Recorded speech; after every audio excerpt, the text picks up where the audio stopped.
Thank everybody for coming. This is a true coalition.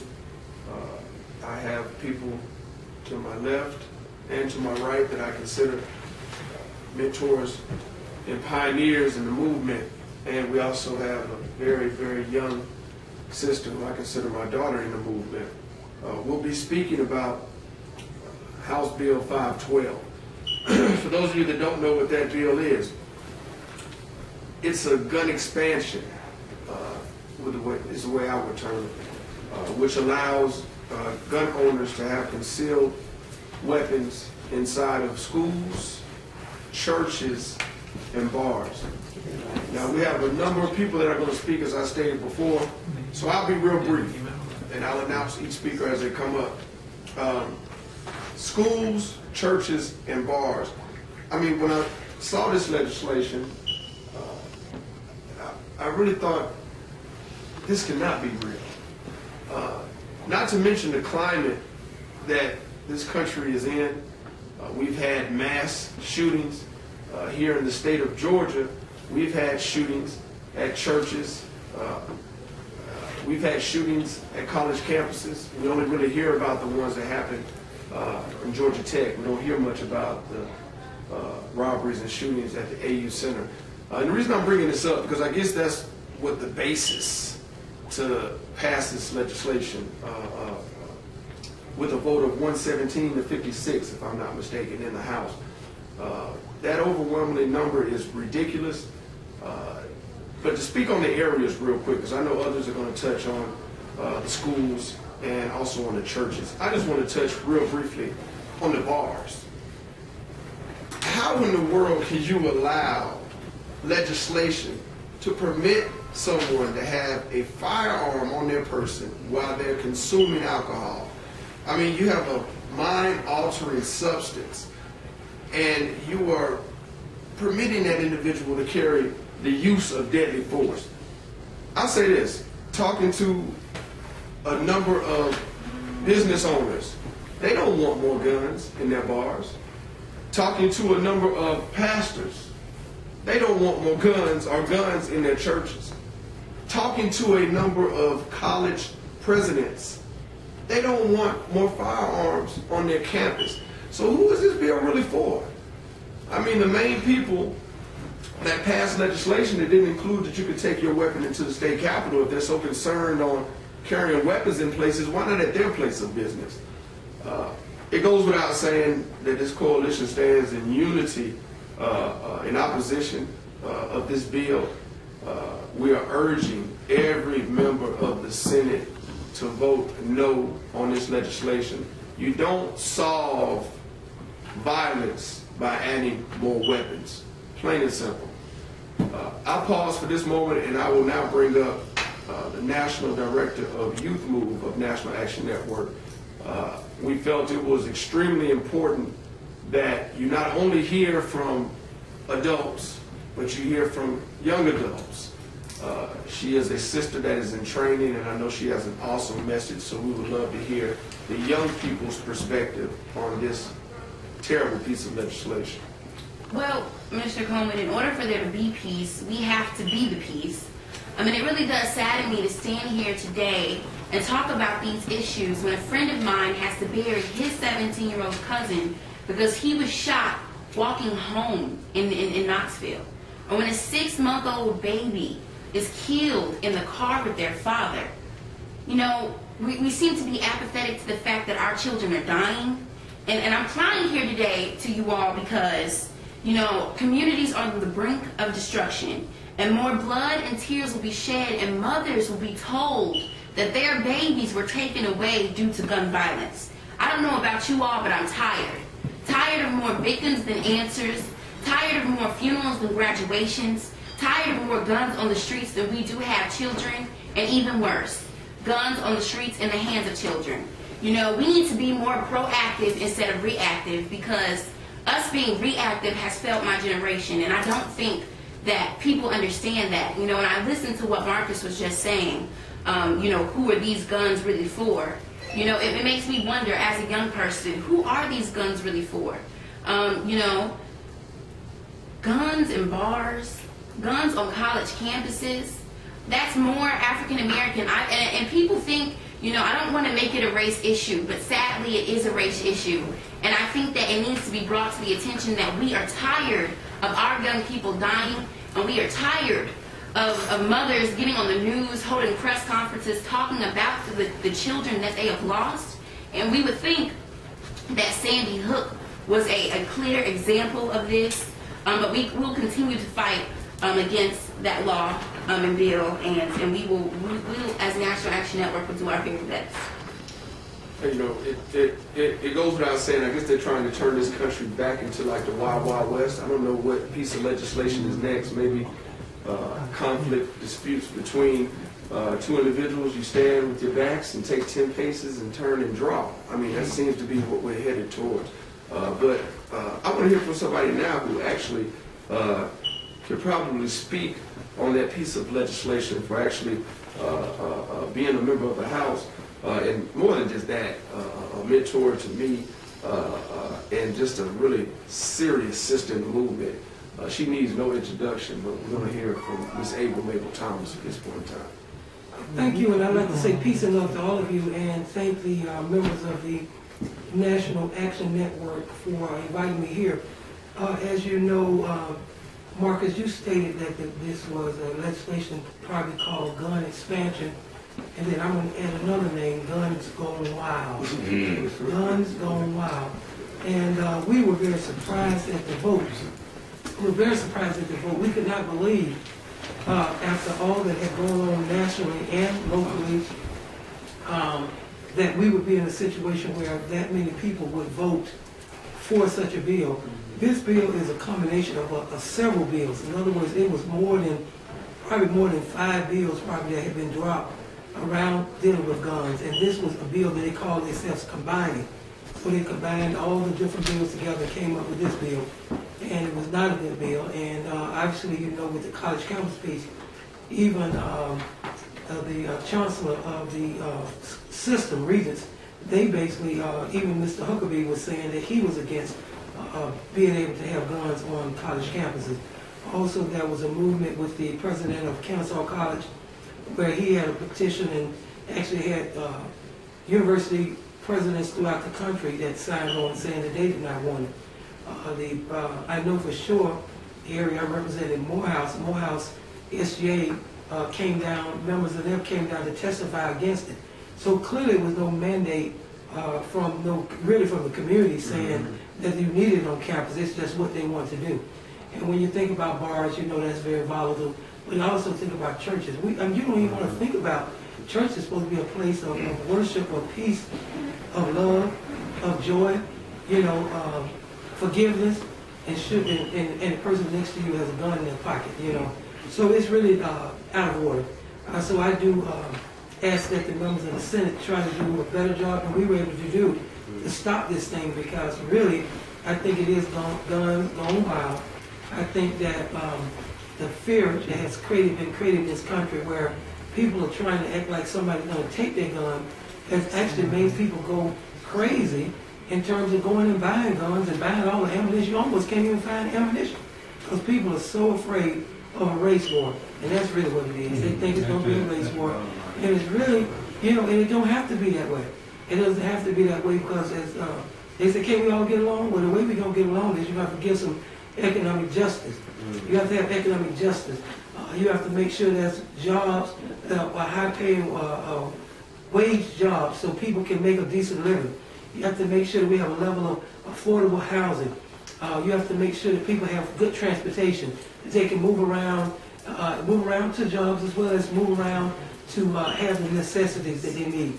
We have to make sure that people have alternatives where they begin to look at sustainability in terms of growing their own food, to make sure that they're not totally dependent on the next grocery store or Walmart that's being put in your areas. So the real opportunity is no justice, no peace. But at the same time, we are actually coming from a nonviolent perspective because we are from the community of Atlanta, of Dr. Martin Luther King. So we asked for nonviolence, and we want to have a nonviolent approach. But we are surely against gun violence, and we do believe that with the proliferation of guns throughout the society, and now throughout every place you can go, that more violence will take place, and we stand against that. Well, you know, National Action Network, which was founded by Reverend Al Sharpton, has been on the front line nationally with the gun control issues. The banning of assault rifles, high capacity clips, and stiffer background checks. The reason I bring that up, because we're going to hear from Attorney Parker in just one second, is what does this piece of legislation say to the nation on behalf of this state? I mean, the climate that we're in is such a emotional climate right now, but the overwhelmingly numbers that pass this piece of legislation, what does that say? We don't really care what the nation is talking about. We don't really care what the people want. Attorney Parker, the overall consensus is the people don't want this piece of legislation. Bar owners don't want this piece of legislation. Pastors clearly don't want this piece of legislation, and neither do presidents of college campuses. Can you find any reason to why this legislation has even passed halfway to becoming law? Well, first of all, I think the American people have been consistently deceived by the idea that the Second Amendment was about having guns for personal use. When the Constitution was initially passed and it went out for ratifications by the states, the people looked at the fact that the framers of the Constitution, ones that we embrace as being such great protectors of democracy and freedom, that was not true. The framers of the Constitution essentially were setting up a government that pretty much patterned what the British government was. When the Constitution went out to be ratified in the states, the people looked at the Constitution and they said, oh, no, no, no.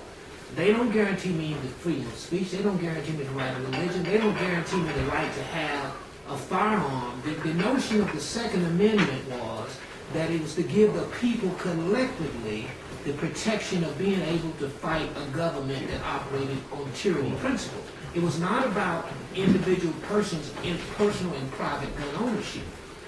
This kind of lustful desire and expansion of greater and greater gun ownership, a lot of people promoting that, they don't know anyone. They don't know anyone who has been murdered. As a lawyer with more than 30 years of experience, I've sat down with probably 50 or 60 killers who probably killed 200 people or more. And most of those deaths was caused by gun violence. And I cannot understand how anyone that would promote greater gun possession and gun ownership as being a solution to anything. Understand this, most of the mass killings in Columbine and Newtown and what have you, they didn't come from who a lot of people feel like, I need to buy me a gun for some person out here look like he's going to be a hoodlum or thug that's going to rob me and I need a gun for my protection. Those guns were owned by law-abiding families who had loved ones who had mental problems. Yes, sir. And they're the ones who went out and did all the shooting and killing. It strikes me as being consistently odd that you don't see the level of concern raised by killings of black on black, which generally is with firearms and single incident kinds of situations. There is no concern about the fact that as many children are being murdered as they are. This idea of notion that I can protect myself if I got enough guns, the only thing it does by promoting greater gun ownership, you make more guns available so more people to steal and more people to have guns. And in most instances that you have a gun, you generally are not going to have an opportunity to use your gun to protect yourself. Because if somebody's going to rob you or what have you, they're going to have to drop on you before you can grab your gun. And so my notion, this kind of propensity that America has for gun ownership is something that, as Brother Malcolm said, the chicken coming on the roost, this gun ownership and this lustful desire to promote gun ownership is what make people do the things that they do. And for the Georgia General Assembly to promote it further, and especially because I was a state senator in Georgia as well, it serves no useful purpose other than it tends to pacify fears that are being stoked and promoted by people who really see this as kind of a get back at Obama kind of thing. And that level of the level of hatred promoted by radio shows and TV shows and what have you, the thing I would say to people who are so keen on promoting gun use, do you know of anyone whose family member has been killed? Have you sat down and talked with them? Have you sat down and talked with people who are responsible for killing people? This violence serves no purpose other than what I've always been taught and understand: violence begets violence. And so if you're promoting promotion of greater access to tools of violence, then you can expect a lot more violence. It serves no more useful purpose to people. I would hope that the people in the Georgia State Senate would exercise some reason. And for instance, I'm hearing yesterday that someone has a bill that authorized the use of silencers on rifles. I mean, I call it the sniper bill because the only people I know use silencers on rifles or snipers. So when you're promoting this kind of wild and craziness, I don't understand, first and foremost, why the sheriffs of Georgia and law enforcement of Georgia are not down in the Capitol. Now, understand, this is what strikes me. When a police officer is killed in the line of duty, hundreds, if not thousands, of police officers show up from all over the country in support of that officer and his family and what have you. If anyone ought to be down in the state capitol in uniform in large numbers, they ought to be the one, because the police officers know that people who might buy one of these guns is law-abiding and have a clear record because they buy them, but ultimately those guns will end up in hands of people who are not law-abiding. So, I mean, I would think that if you want to provide greater protection for children, you're not going to encourage people. Basically, what this bill does is encourage more people to buy more rifles with greater firing capacity. And so when that person shows up at the school and shoot the one principal or teacher that you want to have a gun in the school, what happens then?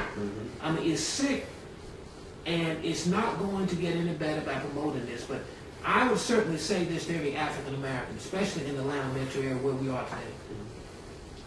Dr. King's mom was killed in church through gun violence. We've had several shootings here in Atlanta. Ministers being killed, people shooting people at funerals and what have you. So I would hope that everyone here in Atlanta especially will call their legislators and call people who are not your legislators and say, I don't support this gun. I don't support an expansion. And basically what you're doing is militarizing citizens, because there is no use, there's no hunting or recreational use for a high-capacity assault weapon. Yes, sir. Yes, sir. And you know, I don't want that message to get twisted, because you know what they try to do to negate the serious points that are being made here today and that have been made, is it then turns into an attack on the Second Amendment. By no means are we disagreeing, or combating, or have any conflict with the Second Amendment. You know, me personally, and even on behalf of this organization, you know, the right to bear arms is not what we're talking about here. It is not the fight. And I've watched people such as yourself, Attorney Parker, make some pertinent points, and then they'll show the other half, which is uphold the Second Amendment. Let's get that clear. We're not talking about that. Mr. President, if you took another analogy, it's this. Let's say that my freedom of speech was that I believe in my mind, because I've been trained to be a competitive driver, I can drive down the interstate at 150 miles an hour. I can't say that a speed limit of 70 miles an hour is infringing on my First Amendment right. You have to have limits and parameters on all rights, because if you let every right that we have go to the extreme, then there is no rules no more. There are no rules no more. And this thing with gun violence, I cannot understand how people who have not lost loved ones, they don't understand. They don't understand what the tragedy of losing a child does to you. My son died at age 17, suicide. When I saw the Newtown, and it was January 1, 2001, when I saw what happened in Newtown, my wife and I immediately attached to what those parents were having to go through, because parents don't expect to have children. And everybody gets buried as somebody's child.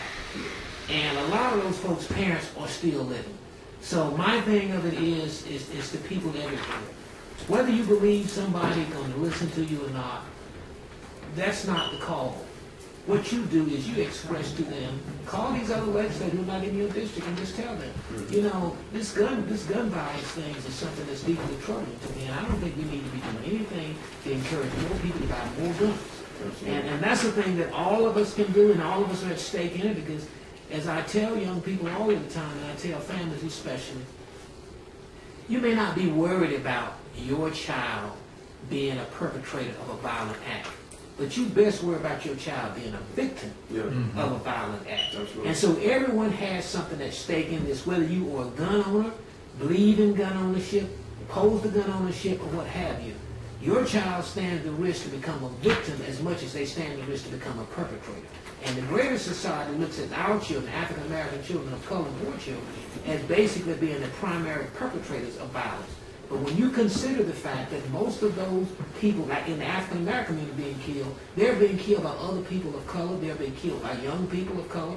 And the most tragic thing that I have to witness is when I go into a prison or when I'm dealing with a death penalty. When I'm in a death penalty case and I'm trying to save the life of a 21-year-old black kid who killed a 35-year-old black cop who was exemplary.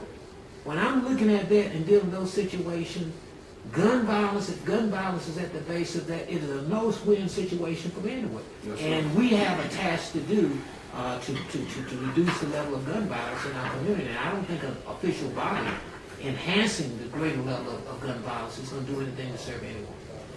Well, once again, we're urging this Senate to vote no, shut this bill down.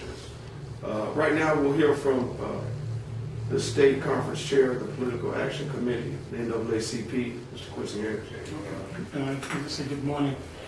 A very brief message because we don't have much time to go with this, but first of all, the Second Amendment is for militias, and it's not infringing on someone's rights to bear arms when we're saying that we don't want our children to be exposed or have access to weapons. Right now, as the gentleman was saying, that in Chicago, a kid can find a gun quicker than he can find a book. They can find a drug quicker than they can find a job. So there is a misnomer there. But with this GOP-led Senate Bill 512, which is a gun legislation for safe carry and protection, is based on some fears that are assumptions, gumptions, and hypotheticals. And what that means is the fact that here that there's no evidence proof that the need to carry a weapon is going to lower the fact that folks are shooting, killing. So we're saying that we do not want that bill to pass. That bill needs to be put to bed at the Senate, and we move forward with that. I know Brother Beasley, he doesn't like to be redundant. I know he probably feels like everything has been said, but the major reason I would like you to come, good doctor, is because again, you are a pioneer of the movement, and you've witnessed so much violence and negative legislation over the years. I just wanted to hear your take on this particular bill. Well, you know, this country was founded on violence. That's all we know. And when you read our history, you suggest that the Pilgrims came here seeking religious freedom. Well, that's the biggest lie we've been told. And they came here, there were people here, contrary to what our history would suggest, and they had a gun in their hand. And so we had the Thanksgiving dinner with the native people. Of course, we fast forward several years, and you'll see where the native people are. They're on reservations now.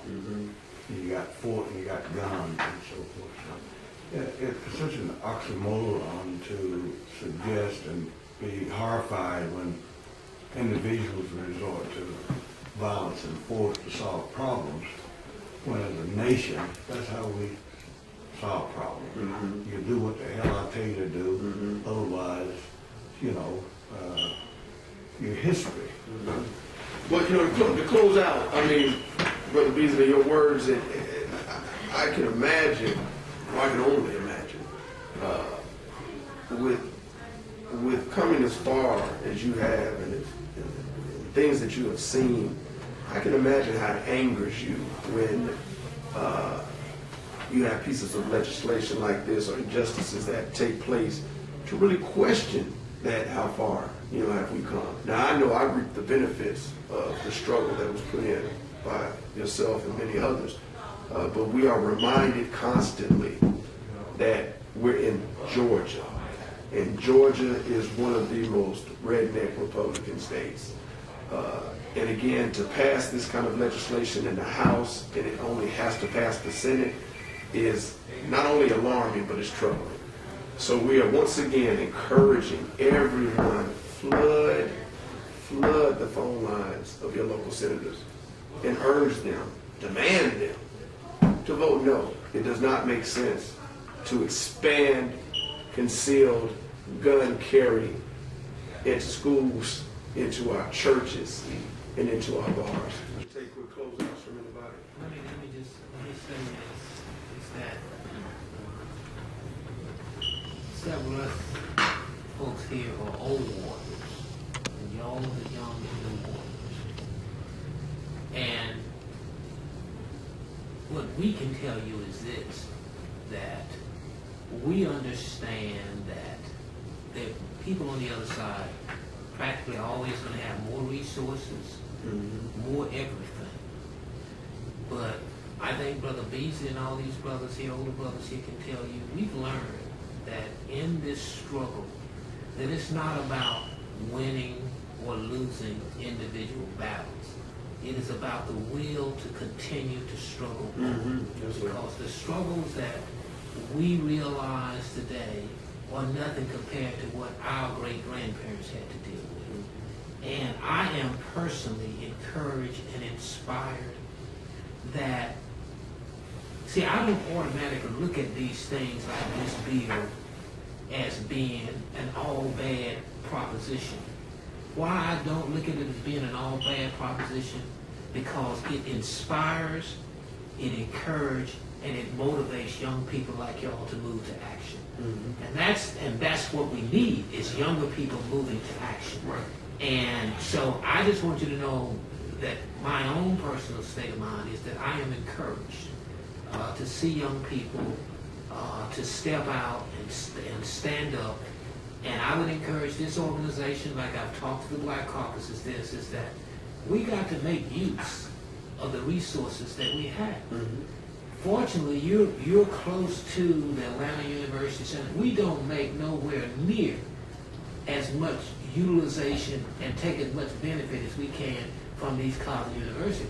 Because my thing of it is that there's a bunch of smart black children, real smart, and they can do anything anyone else in the country does. And my thing of it is that as we approach the next aspect of our struggle, it's going to be a lot. It's been hard for us. It's going to be even harder for you, because I think we've got to turn our focus away from white racism and turn our focus to black self-hatred. I really, truly do. That's going to be a much tougher road to carry, because every time you point a finger at someone else, you point a finger at yourself. But the bottom line of it is this: those folks are going on with their agenda. They aren't thinking about us.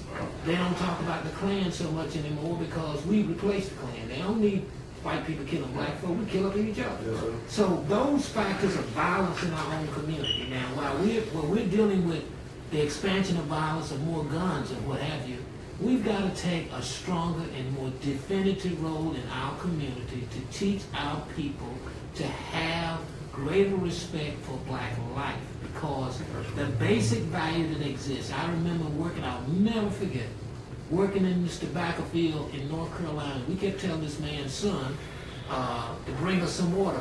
He wouldn't bring us no water, so we stopped cropping tobacco. So Daddy came down from the barn because there was no tobacco to harvest. And he said, "King, why your boys stop cropping my tobacco?" And we look and said, "Well, we done told your son 3 or 4 times to bring us some water. It's hot out here, and we ain't gonna be out here having no sunstroke and so on and so on and so on." And he just cutting his eyes at me, because I'm doing all the talking, right? He just cutting his eyes at me. So what happened is "Junior, go get them boys some water." He leaned back, and I'll never forget his face. He leaned back with that chew in the back of the side of the mouth. And we talking about Central Georgia. Boy, my pappy always told me, mule die by nothing, nigger die high nothing. And I never forgot that. And there is this basic devaluation of black life. That's right. I don't care where you go. As a black lawyer, if I got a personal injury case, the white insurance company and justice deal with me differently than if I was a white lawyer.